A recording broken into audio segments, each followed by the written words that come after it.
Welcome to Starfleet Universe On Call. I am Paul Franz, owner of Franz Games. I'm an SFB Online, FedCom Online, and Starfleet Warlord. Just wondering how join us. We have TalkCast every Thursday night starting at 9:30 p.m. Eastern Time. You can either call on the phone, just dial 605-562-0444. Just follow the directions. Call IDs 17702. Or you can participate on the web. Just go to the TalkShoe website at www.talkshoe.com. Search for call ID 17702. More probably, just look for upcoming podcasts, basically. The search has not been working well on that site. But if you actually want the best online experiences, what you want to do, you want to go to twitch.tv/twitch.tv/SFUOnCall. You want to find us there, and you will be able to join the chat room, watch the latest video. If we're not streaming at the time, which is, of course, 9:30 p.m. Eastern Time every single Thursday, except for certain holidays, including like Thanksgiving. But anyhow, so you can join us there and join the chat room. And of course, you can contact me for any reason. My email address is sfuoncall at gmail.com. It's sfuoncall@gmail.com. Also, you will reach me on the Twitters. You can reach me at sfuoncall. Also, personal account is also Paul Franz, PaulFrnz. There's no T in that. And of course, also Franz Games is my business account, FRNZGAMES. Again, there's no T in that. If you're around Pennsylvania, you'd understand why I say that thing. But also, the reminder, I am also on Blue Sky. So if you want to, you can follow the podcasting account at sfuoncall.bsky.social, or you can follow me at franzgames.com. And so, join the revolution or whatever. Anyhow, of course, it's lovely TalkCast. Get into podcasts available on iTunes and various other feeds around the net. Some quick news from ADV this week. They announced the Freedom Sale, which goes from June 24th, which is actually 2 days ago as of this recording, all the way to July 7th. Yes, that will be the Monday after the 4th of July. And that's 17.76% off all sales through the shopping cart. Also 10% off all PDF sales via one shelf sites, i.e. Drive-Thru RPG, War Game Vault, and I'm assuming also Warehouse 23, which is, of course, my favorite. And it says only available to individuals, not available for stores. So, if you're a store, sorry. Moving on, when it comes to Steve Cole, I said, as on the Life Goes On category, Steve Cole is right now organizing a full update to the SFB project for the different modules without Steve Patrick, because Steve Patrick is in hospital, and since he's out of commission to help on this project, and so Steve Cole obviously has to move on as a business. Steve Cole, obviously keep him in your prayers and thoughts. That would be fantastic for because he's in a home, which I'm sure he's not the place he would prefer to be in. And this week on Found the Online Store, we have the Away Team Log. It's $24.95. Actually, with the sale, it's $20.95, so you can save $4 if you order it now. Or now, as of me recording this, maybe not now when you're hearing this, but you understand.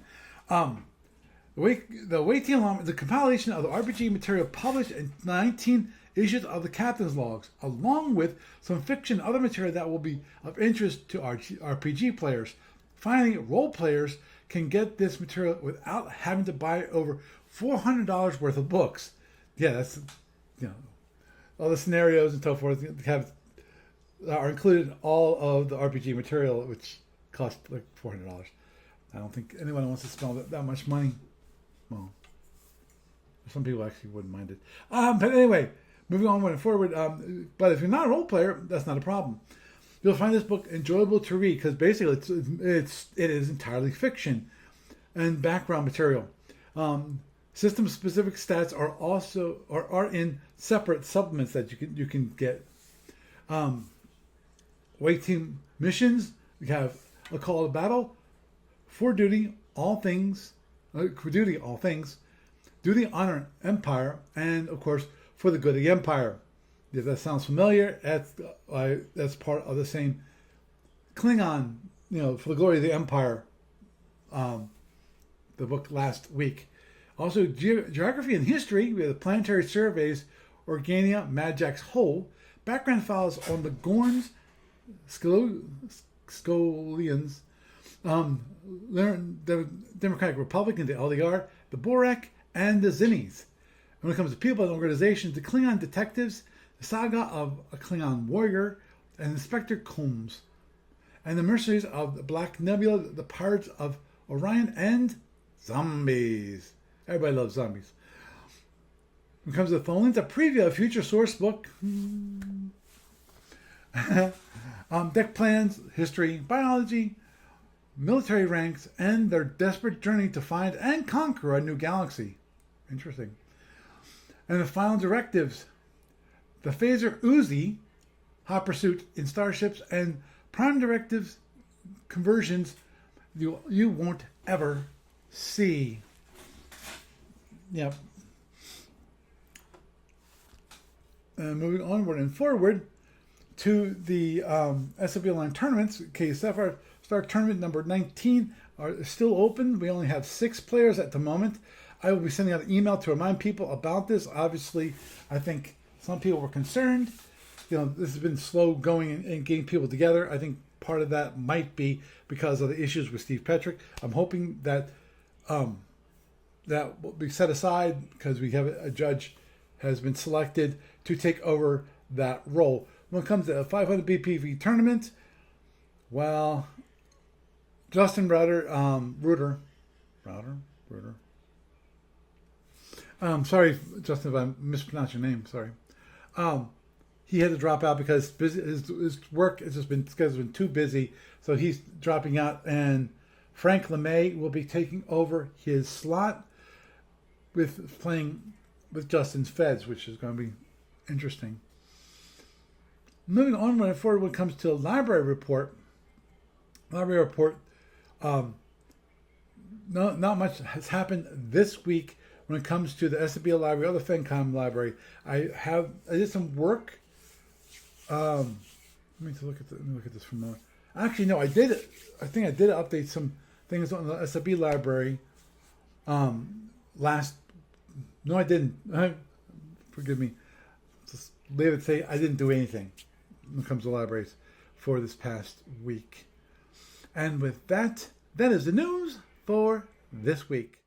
And it's me, yes, the one and all Papas in the welcoming you to Starfleet Universe on call. And tonight we have Doug. Say hi, Doug. Hi, Doug. And we have, of course, me.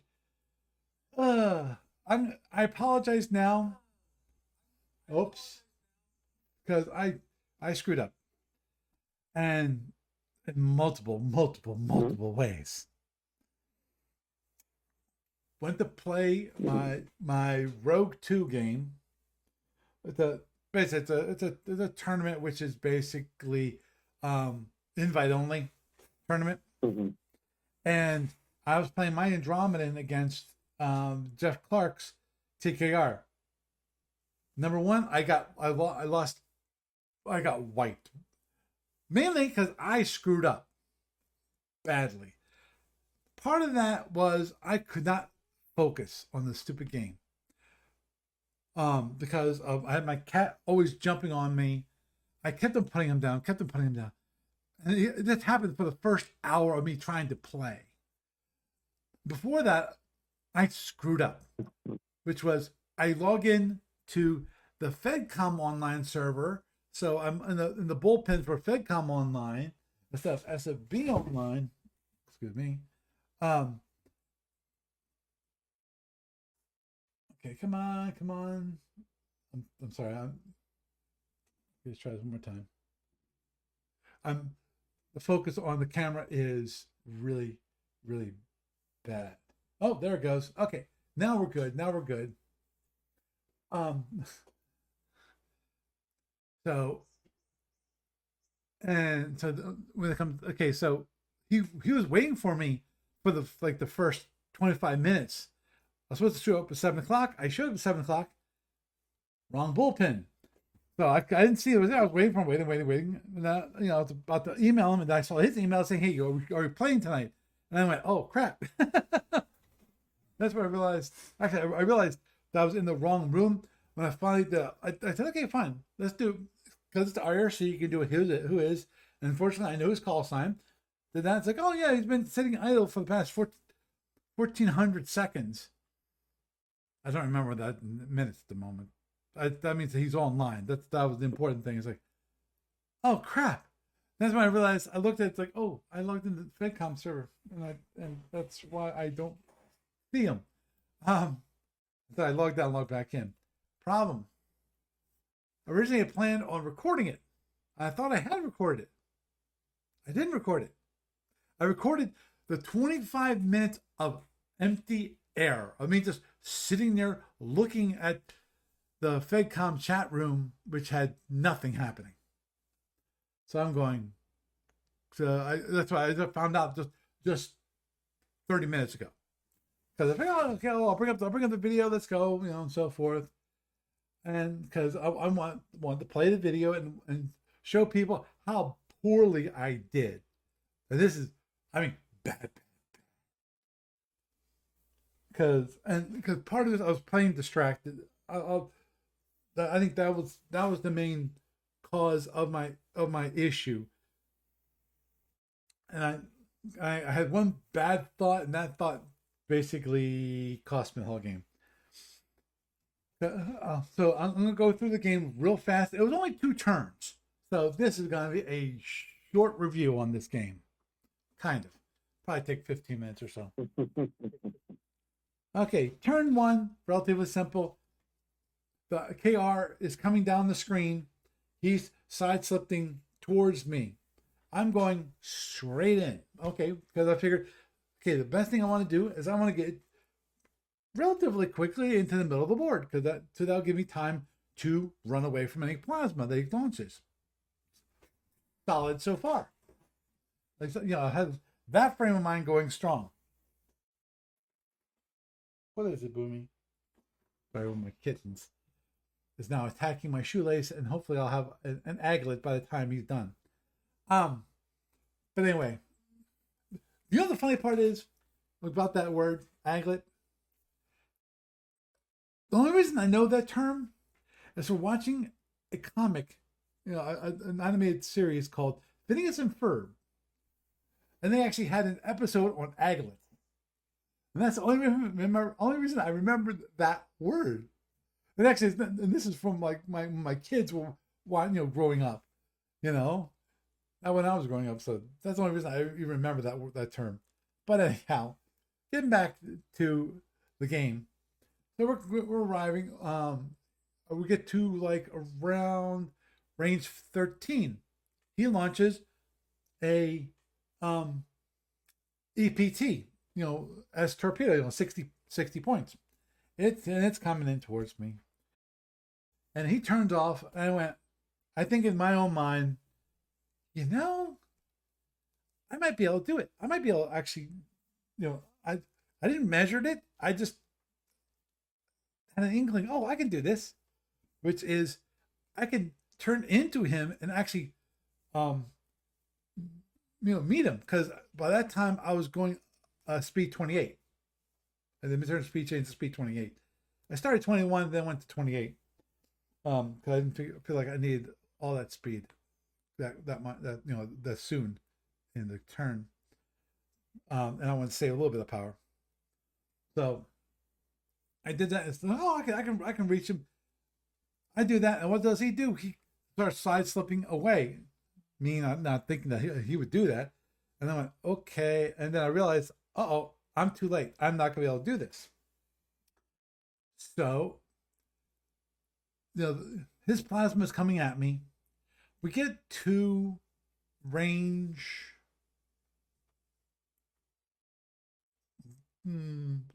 around 1. actually had to do a midturn speed change in the middle of this to speed 30, so that I didn't miss an impulse, because otherwise the plasma was going to hit me relatively early, and I was trying to avoid that. So I went, fine, okay. So what I did was I headed away from him, so I get enough distance, and it finally hit me and I lined it up so my right side and left side phaser twos could hit it.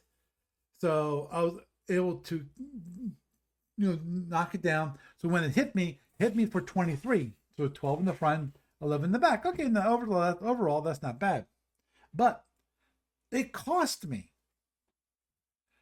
I had to do a het, which I really shouldn't have had to do because I was dumb at the beginning of the game. So because instead of doing what I probably should have done, which is playing it relatively safe, which is as soon as he launched it and he turned away, I go the opposite direction and just run out the plasma. And then as he comes, because if I really thought about it, I would have realized that at that point, if I would have turned, and he turned away from me, going to my left, and I could have turned to the right, the other corner. So he's facing towards the bottom left-hand corner. I'd be facing towards the upper right-hand corner. So we go basically in opposite directions. I could give enough distance from the plasma to have it go down without wasting any power on phasers, and no het and no midturn speed change. So there's a lot of power right there used up. That was the only number one, and I think that was the biggest. That was dummy number one, because even if I would have gone in for the attack, what I probably should have done was I should have displaced towards him to get the distance on the plasma, but still be able to attack him. Though, as I said, thinking about it now, I really should have gone for the tempered approach, turn right, run out the plasma, have it hit me after it's been run down, and then turn around slowly. Oh, don't mind me. I was checking on something. Cause I'm still, for those of you, I'm still streaming on Discord also. There's no one there at the moment, just me, but still doing that. Anyway,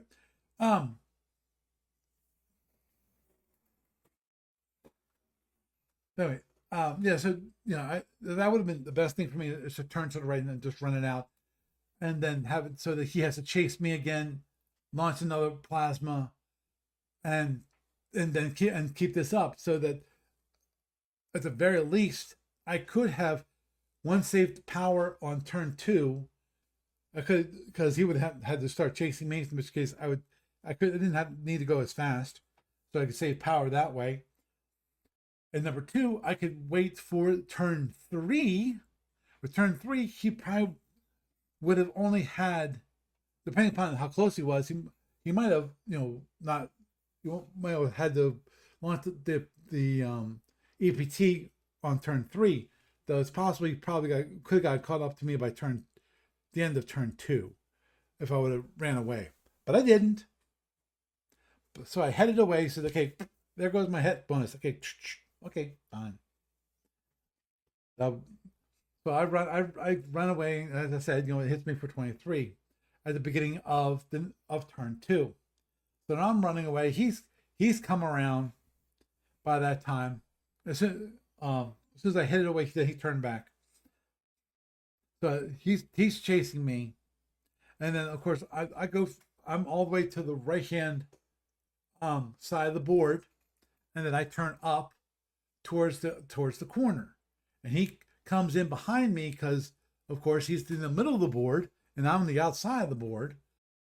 So he comes in and he's chasing me. So I'm doing my best to stay outside of range 5, because my concern there is phasers and bolts, because he could phaser and bolt my rear panels, and possibly get through just my rear panels. He wouldn't have to hope for a plasma to hit me. So I did that. Actually, I got an opportunity at range 8 to fire my TR beams at his shield number 6, right on the shield border, which to me was like magnifique. I wish it could have been range 5 to a certain degree, but at the very least, I got it at range 8, which is kind of what I wanted. I fired. I only got like 18 points of damage on his shield number 6, and then I keep running. At that point, he actually at that point he turned in. After because he launched another plasma, and I figured, okay, he launched a plasma, the regular standard plasma. He was going to turn away. No, he didn't turn away. He turned into it, and he's chasing me. It's like, oh crap. Okay, I need to keep my distance. So what I do, I Dizzy Dev straight up. So I get 6 hexes really fast so I can keep the range open.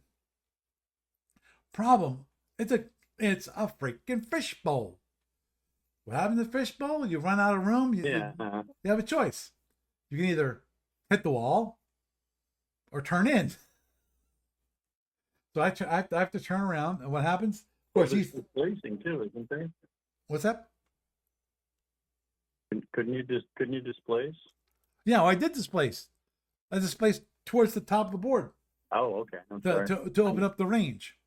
The other one I could have done is I could have displaced backwards and then turned, and then he could have at that point could head and close the range that way. I was hoping just to keep the range open, doing what I did, and unfortunately he was going speed 26 the whole freaking turn. I thought he was going to slow down. He never slowed down. So I'm running to the top of the board. I'm going to the top of the board. I'm going, and then I make the most critical mistake ever. He's got me basically against the top of the board, and what do? I side slip. I side slip out. Problem with that is that he gets to his plasma and is like range 1 when I side slip away, trying to keep the range open, trying to keep my front panels facing him, as he himself is like 3 hexes behind. So I'm going, okay. I side slip. That was my biggest mistake right there. If I would have gone straight, it would have the plasma would hit my front panels, and then of course he'd have to hit my front panels. And it's like, okay, which actually would have been fine, because he also launched 50 points. What happened is, okay, it hits me. Problem, side slip, and it hits me. The front panels. Come to find out, it's a fake. So then he launches 50 points of plasma. And I'm going, oh crap. So I have this 50 points of plasma. Actually, sorry. The 30 point plasma I found out was fake earlier on. Then the 50 points of then he launches 50 points of plasma. An F and a real S. And that's the one that ends up at range 1. So it's like, okay, well, I can't let that hit my rear panels, because I'm gonna get at least 20 internals just from that. But as I said, I side slip instead of going straight, because what happens is that I move the next impulse when I side slip, and when I move the next impulse, I have to go straight. Well, when I go straight, his plasmas can then turn and go bing and get my rear panels. So I do something because I'm desperate and I know that if I hit my rear panels, I'm dead. I try to hit number 2. I say I'm going to attempt to hit because I know that I can't just hit. I have to first announce the attempt because at this point I have to roll the dice. I roll the dice. And the dice goes, you get a 5. And I go, dead. I'm dead. Because I just broke down right there. So at that point, I have to roll. Actually, I think I did things a little bit out of order. I think I was supposed to first roll which direction I am facing. That's what the rules say. But I wasn't quite sure if I'm supposed to do that first or supposed to roll for tumble first. So I rolled for tumble first because to me it's like, okay, tumble is not exactly the worst thing that could happen in this situation. Because with a tumble, you keep moving versus being stopped. If you roll a 6, then you're tumbling. And if you tumble in the proper direction, I can tumble right past him. I can't fire at him. He can fire at me, but I get an ECM because I'm tumbling. And I'm moving. So, I can possibly survive. The only problem is obviously at the end of the turn, I'm going to stop dead. But first things first, do I tumble? No. Crap. So at that point, what happens? Now I've got to roll. I'm stopped dead. Now I got to roll. What direction? If I'm really lucky, I'm really, really lucky. I got a 50% shot. 50% shot that I actually am facing the right direction. So that when the plasmids slam into my Andromedan, that it will hit my front panels. And I will live. For a little bit. Until his phasers come in and probably knock the crap out of me. But at the very least, I'll live to the point of, okay, the plasmas haven't killed me. Roll a dice. I'll roll a 2. So I'm facing direction B. Plasmas are coming up direction A. And basically, I'm dead. At that point, I concede because I know I'm about to get 50 points of plasma on a... Let me look at this. Think about this now. So I got the 11 in the back. So 40 minus 11 is 29. And I got 50. So 50 minus 29. So that's going to be 21 internals. Right there. And that's not including the internals I will get from the breakdown. Uh-huh. And of course, you apply those first, right? Right. Yeah, I have to apply this first because that's part of movement. Yeah, usually when you have to use the word, I have to roll for tumble in an Andromedan, it's not good.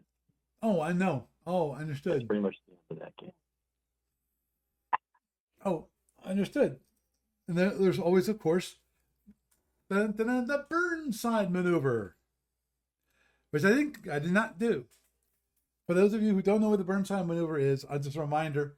Basically, a Burnside maneuver is that you do a DizDev to pop. The idea is that you're playing in the South Carolina style of an Andromeda, which is you come in, you displace away, and then you run. Now, the problem with that maneuver is that if the displacement fails, normally what you have to do at that point, because you're running into like range 3, and then you displace away. At that point, if you miss the DizDev, then you're probably going to want to do a het. Well, if it's your second het, and you also roll a 6, or in this case actually a 5 will do it, because it's not it's not like a Orion. It's a 5-6 breakdown roll. Roll another 6, you broke down. That's called the Burnside maneuver. So, boys and girls and children of all ages, that is how not to fly the Andromedan. Instead of, at least I got beat up on because of that. Let me a sec here. Because I should be able to, at the very least, I should be able to, and that's application support. And that's going to be SFU log. Oops, not library, I want logs. Okay. And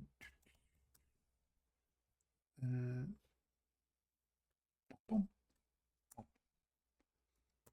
Okay.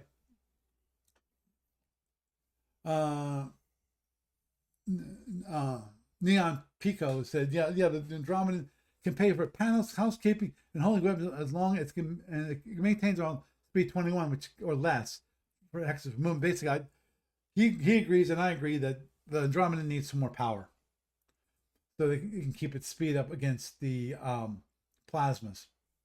And from my mind, also the drone, especially the Zinnigs, because the Zinnigs have so many freaking fast drones that you have to keep up the speed.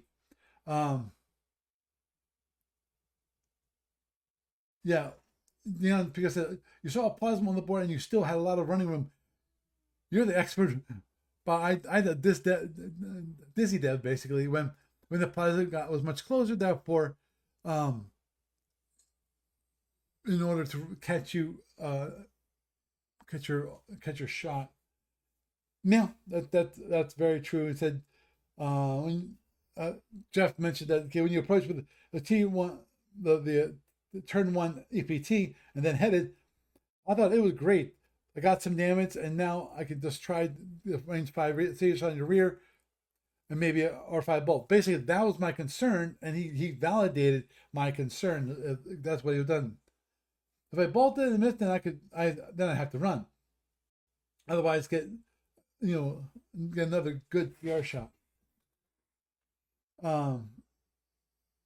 Yeah, I just told him that when he launched the second plasma, I thought he'd turn off.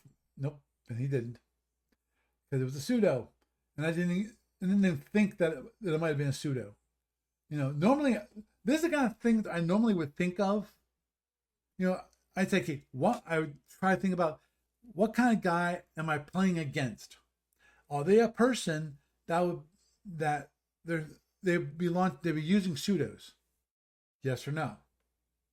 Because if you answer that question, then when you answer that question, then you're willing to take the chance or not that they are pseudos. If you think he would launch them, then a lot of times I'll take the chance. But I have to think about that and think about what kind of guy is he, because that's the one thing with a small community of a SFP, and that is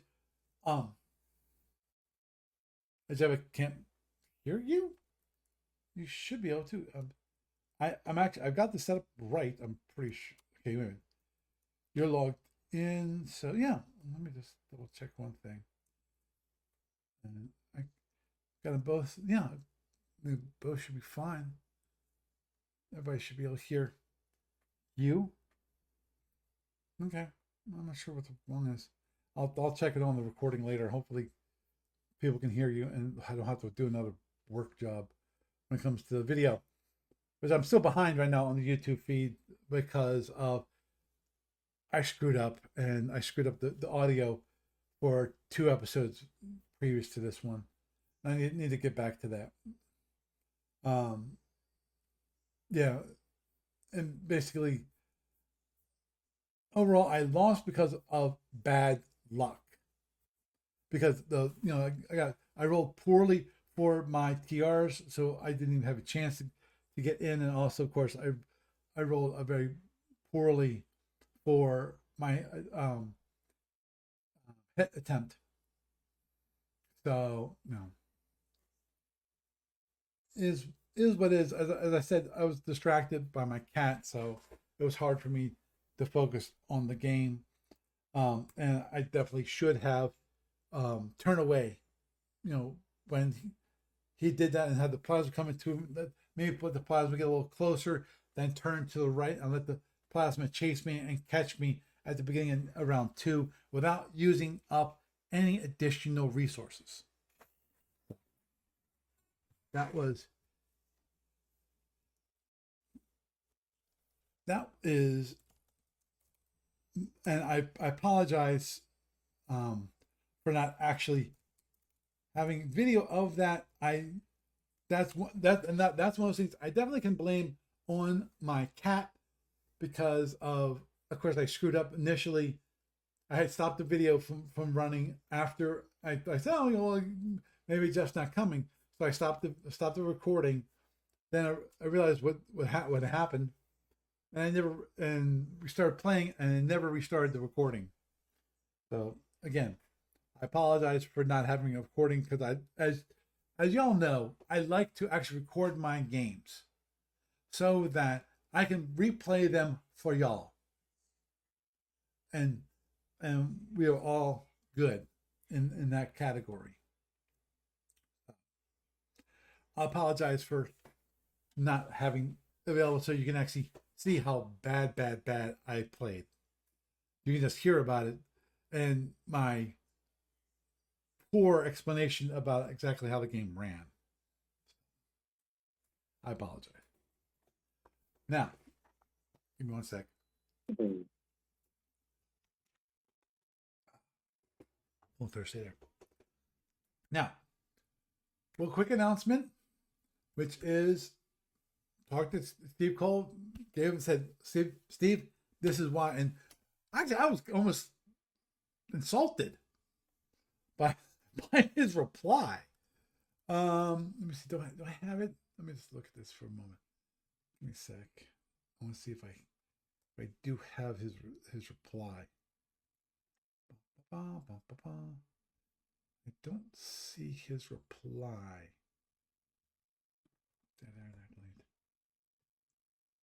No, I don't see his reply. Let me see if I can find it real quick. Most probably I won't be able to, in which case I'll just have to give you the sense of it. That junk is trash. There's James, Jeff. Somebody must like that. I'm looking for VIP stuff. Ah, there it is. No, that was that. Okay.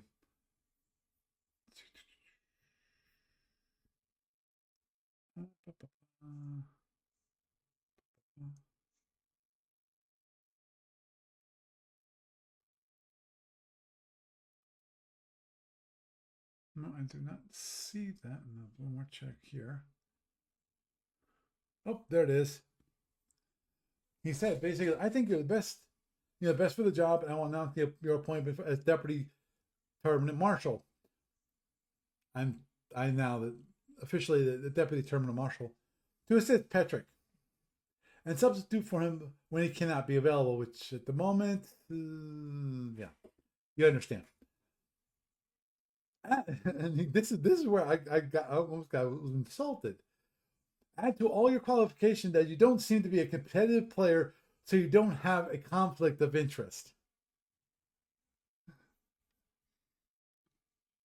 So it's like, really?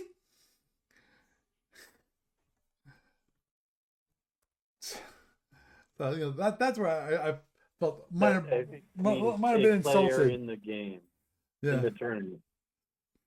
Yeah, I think you meant a player in the particular tournament. Mm-hmm. Well, I think you're incredibly competitive for about 2 turns,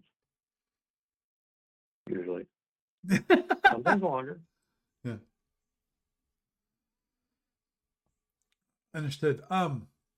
And actually, you didn't hear it because you weren't here for the news portion, which is Justin had to pull out of the tournament for the 500 BPV tournament. And Frank LeMay is going to be taking his spot. So so hopefully game will continue. Yeah, because Justin and I have been having an issue for the past 2 months of getting together. Um, some of it was on his end, where he would, because things come up for work, he'd have to at the last minute he'd say, "Well, I can't play." Though for the past there was like a at least a 2 week hiatus where I was just too busy with everything I was doing to even try to get in the game. So so hopefully right now we're trying to get it so that Justin can give Frank his game file. If not, we can, in theory, I can send Frank my game file because I have nothing personal in it. I thing is I wasn't sure if Justin had actually had any notes or anything that's on for his side only, where he recorded, I did this transfer, so that we know where he stood. When it comes to those kind of things, so that's what we were waiting on. If we, I'm assuming if we don't get a response from him in the next, by the end of the weekend, I would say that we should just continue on from where we were. Meaning, sending him my game file because I had nothing personal in there. I didn't add anything to the logs or anything like that Frank doesn't have to see. Of course, the way I lay things out and the way he lays things out, there can be two different things.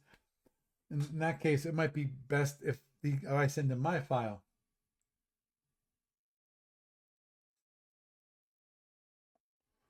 Well, yeah, I think, yeah, no, I can. You can read it that way. Jebba was saying that, so it just cannot be too cutthroat, meaning too competitive in nature that that might hold it against somebody if they beat them, in future efforts. I know some people like that. But I am now the deputy tournament marshal for. So I gotten the job. I need to send down an email because of, as I mentioned in the actually news portion of the podcast, and that is that we only have 6 players at the moment because Justin also pulled out of that. I wanted to first check with him before we get close to having the number of players that we need for having to fill up the tournament. Because I want to say, okay, are you going to be able to play the tournament? And he said, no, he's going to have to withdraw from that tournament too. So, okay, fine, thank you. I just wanted to make sure, where you stood when it comes to the Sapphire Star tournament, thinking that it's possible he might have time for that, but not the larger fleet battles. But no, he's not even available for that. And that is perfectly okay. But I need to send out an email announcing said fact that Sapphire Star's 19 tournament is open for registrations, just because we only have 6, and this is not normal to have only 6 after this long period of time, because it opened up back in May. Usually we usually fill it up relatively quick. We can usually get 12 within the first couple weeks. But my guess is that people were concerned about Petrick, because he kind of, things have been going slowly because of he has been unavailable. So, so that's going to be part of that email that I'm going to send out too, which is I am now the deputy tournament marshal, and I will be judging the Sapphire Star tournament going forward. So that things should not be held up, due to health concerns. At least I hope not. Jeez. I don't have to say, well, I have to pull up being a judge because I'm in the hospital right now. So that's something I look forward to ever even contemplating at this moment in time in my life. I have enough problems as it stands with my knees, but you know, I'll survive. I'll survive. Actually, that's one thing. Actually, I read a quick article. It's like, you know, they said the best thing for your knees, if it's arthritis, is to have like knee braces. That'll alleviate the pain the best. Like, okay, but they also encourage people that you need to keep going. You need to exercise. You need to get out there and walk and so forth. And that'll help also with the pain and so forth. So I do my best and try to get in like a 15 to 20 minute walk every single morning. So anyhow, back to Starfleet Universe stuff.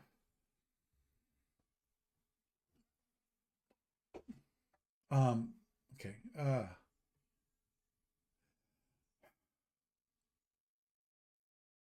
Had an idea, but I'm not sure.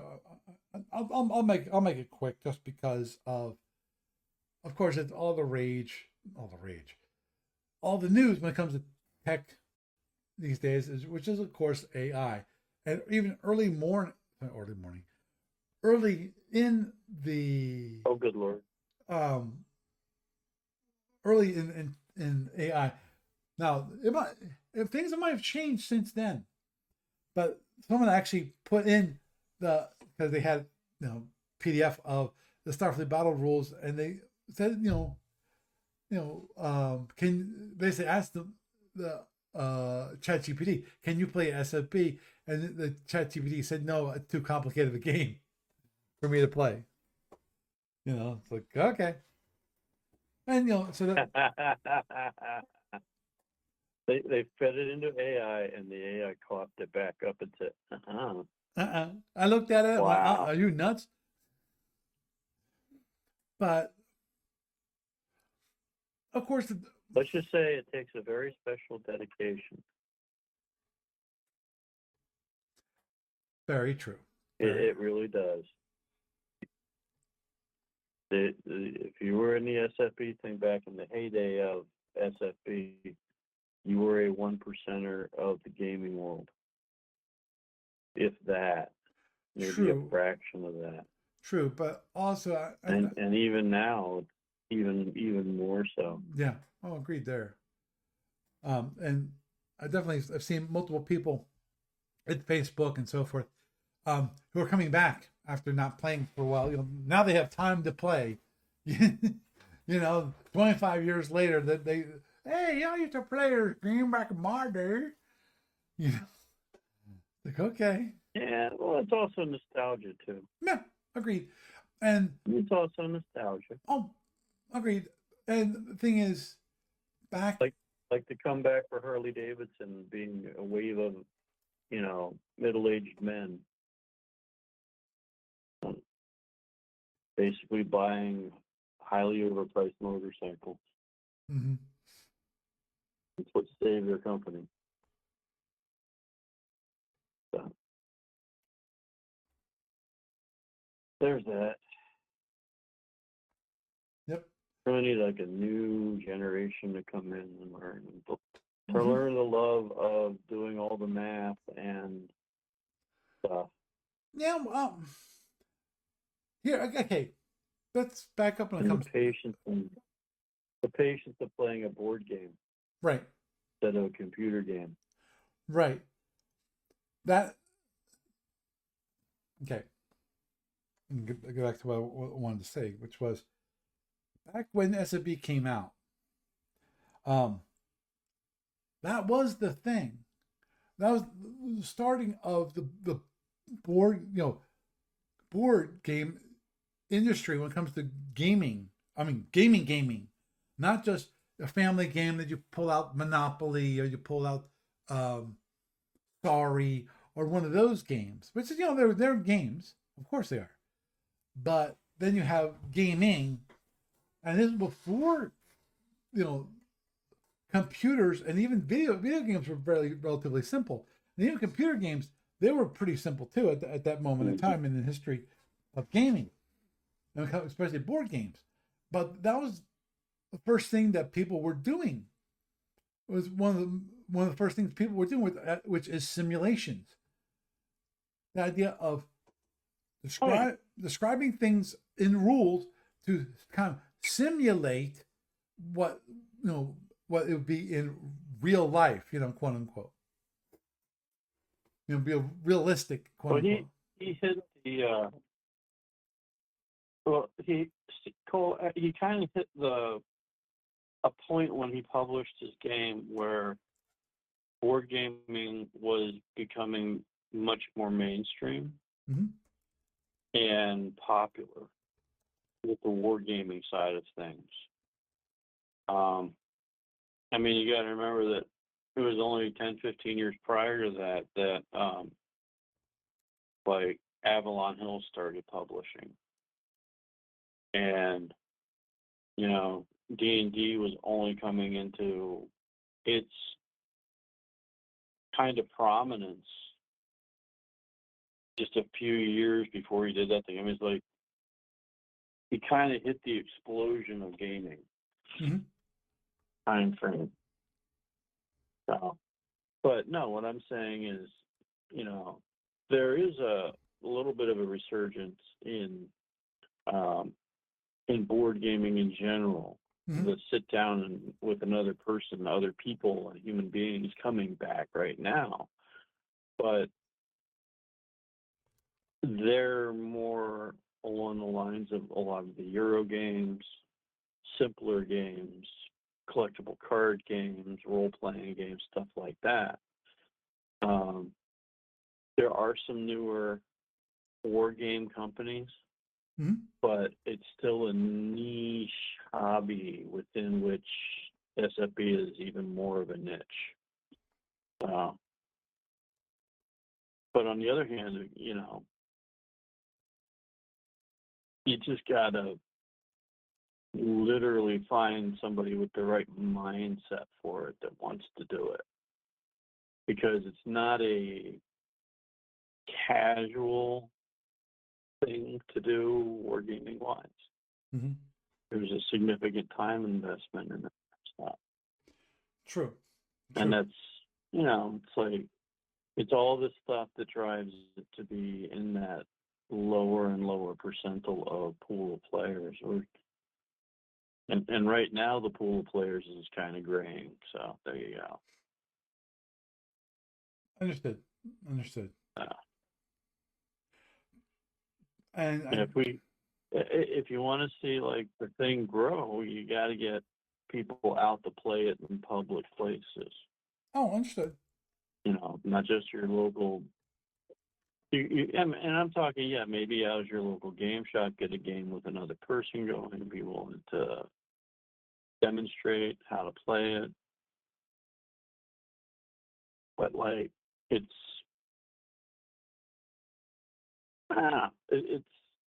a hard sell for a lot of people. Mm-hmm. And the ones that's not a hard sell, generally speaking, are people that look at it and go, well, there's the Trek genre in a board game, and that are very inclined towards the rules-heavy aspect of it, and understanding how everything goes together is a big puzzle, which is why it's so prevalent with programmers and engineers and doctor types. Mm-hmm. It really it cuts into a much smaller group of people that will have that kind of mindset to dig into it of their own accord. So, yeah, I mean, it's fun. We like it. We played it for ages. But on the other hand, it can be a really hard sell to get somebody interested in it. It's like you can have somebody sit down and teach them how to play Go in a few minutes. I could teach somebody how to play cribbage fairly quickly, and they'll either know if they like it or not, and how long it takes them to catch on to the nuances of the game and the advanced play of it and everything. But when it comes right down to it, a lot of times sitting, a random person who's not necessarily doesn't have that site profile of would dive into that head first. It's kind of like sandblasting a soup cracker. There's an overload factor that turns some people off. So, if you want to grow the game, we got to sit down with, the miniatures at the convention, which is coming up in about how many weeks now, Paul? 4 weeks in August, 4 weeks in July, and look, July's next week. Yes, it is. So, and I just restored access to some of my accounts for updating stuff, like just a few hours ago. Cool. I may or may not work on that this weekend. With some of the things I'm going to be dealing with, and I'm not sure how soon I'll get back into all that. But just to let everybody who's potentially listening to this, the D&D group, the Warduke Press, Greyhawk Reborn people, they are coming back for the next convention. They told me they would be there. Awesome. Hopefully they'll have a larger number of people. They were saying that, Valentine's Day did affect their turnout some. But we also had really bad weather that weekend, too. Yep. Yes, I think it was not the worst weather we've worked through. But it was scary. But it was scary. It was kind of scary weather, with the ice storm. Bingo. Yeah, ice storm versus just regular snow. Right, exactly. And then that was the gotcha. Like, if it's gonna be this sheet of ice, oh no, I'm not coming. Oh, dude, the entrance to the hotel was just a block of ice down there. So I know it was bad enough when I got there on Sunday. Not wanting to come out through this. There were still icy spots. And the weather got better. Well, I'll admit it. We've had the past few years prior to last year, we had really good luck with the weather. Right. So in the winter time. Now, this is a summer event, so that's not much of an excuse unless you just hate the heat that much. And there it is. Yeah, actually, that was the funny part of that's all I got from my plug at the moment. Mm-hmm. Yeah, that was actually the funny thing I was thinking about. You want to send me a schedule? When it comes to summer, which that it's been hot lately. It's like this reminds me when I was growing up, and we would be down the shore. We had a property right there on the Chesapeake Bay, and we still do. Actually, my brothers own it. I sold it off my ownership to them after my parents died. And that is I used to spend so much time just in the water, just trying to keep cool. So remember the times also going down to the Wildwood. There's Jersey Shore down Wildwood, New Jersey. And we would stay at Quebec by the Sea was the hotel we'd stay in. They had a pool there, which I would spend a lot of time in the pool and just spend it at the bottom of the pool as much as possible, just to keep cool. So, anyhow, another one of those chasing rabbits. But when it comes to SFB, it's a complicated rule set, but in my mind, it's not complicated. It's just detailed. Mm-hmm. Because that's the honest truth. Because as anyone knows, anyone who's listened to me long enough has heard the story. When it comes to Steve Cole, and when he created SFB, and then they started having conventions. He'd come and people would play. And the problem with that was that each group had their own interpretation of the rules. And then that's when Cole realized that, yeah, I need to be specific about how the rules work, how these two systems interact in a definitive manner, so there is no misinterpretation of the rules. So Jebba said, probably could teach AI FedCom automated playing rules. Actually, the automated playing rules are relatively simple when it comes to FedCom. The robot players, which one of these days I actually have to integrate because excuse me. Oh, sorry. Hi, Paul. Hey, how you doing, Mike? Not bad. How are you? Good, doing good. I just saw you were on and thought I'd say hi. Hi. Yeah, For all the help with getting things set up for eBay. It was much appreciated. So, thank you for everything. Oh, no problem, no problem. I'd like to help. Want to keep things going as much as possible and help out, especially when it comes to the campaigns, because I feel like the campaigns are the focus these days. A lot more of SFB Online than the previous, the tournament. Obviously, tournaments will still always exist, and for nothing else, give people a chance to take. You take a ship, I'll take a ship, and then we'll go play without much thought. Yeah, it's a great just for fun. Yep, exactly. Logged hours, I think, is probably in campaign though. Yep, and that's one thing I have to keep an eye on when it comes to different features that I add into the online client, which is just to keep that in mind that more and more people are playing on fleet battles. Yeah, and we appreciate all the work you do. And if you ever need help, give a yell. Probably gonna have some spare time. So We'll do. Yeah, I have to get on the Tholians that Frank has sent. Oh, that Frank's doing. Yeah. I'm looking and going. I did a quick look at, I think, the first 9 he sent me, and real quick check, which is he sent me one. Okay, do I have the actual counter for this? And actually, I had the counter for it. So I was like, well, okay, this might be just a pain overall.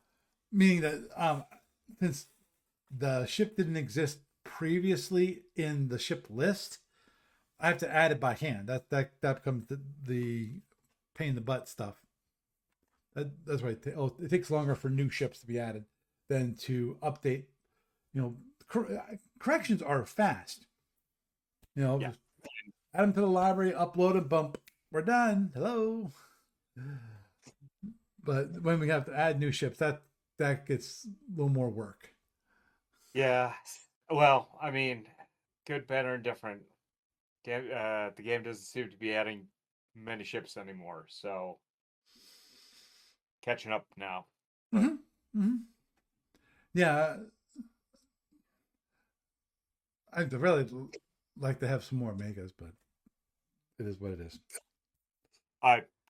You and me and maybe 4 other people. So that is true. I have to agree with that. That Omega is not exactly the cup of tea for most people, and I will have to agree with Barry Kirk and his opinion that the Omega rules need some work. Supposedly, they went through it and that they did corrections and so forth, but there's some balance issues when it comes to Omegas that need to be resolved.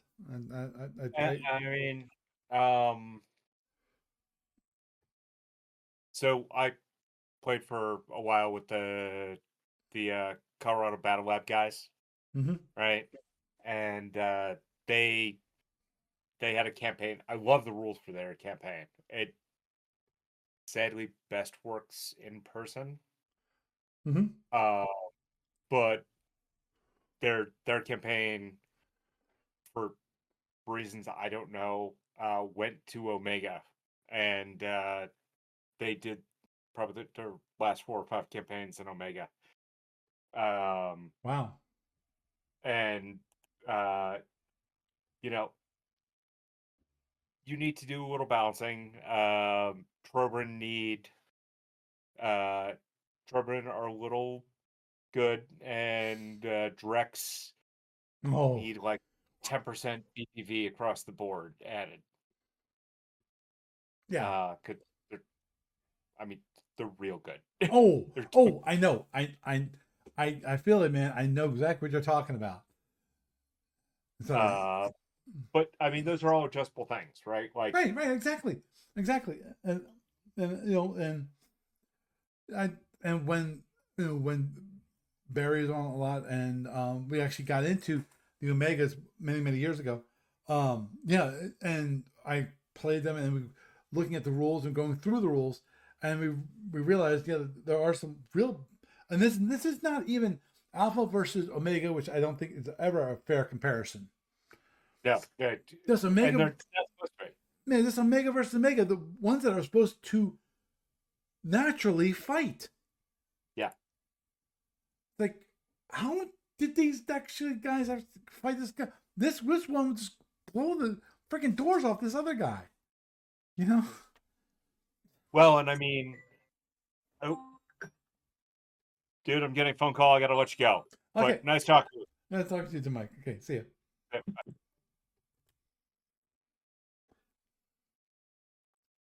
Yeah, I think that's a good ending spot right there. Ending it with the mention of Omega and it named correct. Yes. What's up? What? Oh, I said, okay, yeah, sure. Mm-hmm. Yeah. Yep. Okay. Well, Doug, nice having you around and joining me in this whatever it was. My apologies to everyone. Well, thanks for having me. How badly that had no video for you guys, so you couldn't watch the game, and two, my stumbling over an explanation of the game. So, Doug, you have a good night. Thanks, Paul. So, got to talk about my very bad game. If there's somebody, maybe I'll see if I can get more. I can get someone to actually play against me. The problem is that the people that probably would be willing to play against me are the people who are new, and I don't really want to completely blow them out of the water when it comes to that. But obviously, I need to play a little more. Hopefully, I'll be able to do that. Even if I have to play by myself, all by myself. But anyhow, obviously, think the Omega rules need a little work. ADB said, we're done. We mixed around. I don't quite agree there, but hopefully, I will see people at Gamers of Summer. I should be there. I have to really look at my schedule to see exactly which days I will be there. But definitely I'll be there at least 2 days, whether it's going to be Saturday and Sunday or it's going to be Saturday and Monday. We'll just have to wait and see. And with that, I am Paul Franz, and I bid you a good night.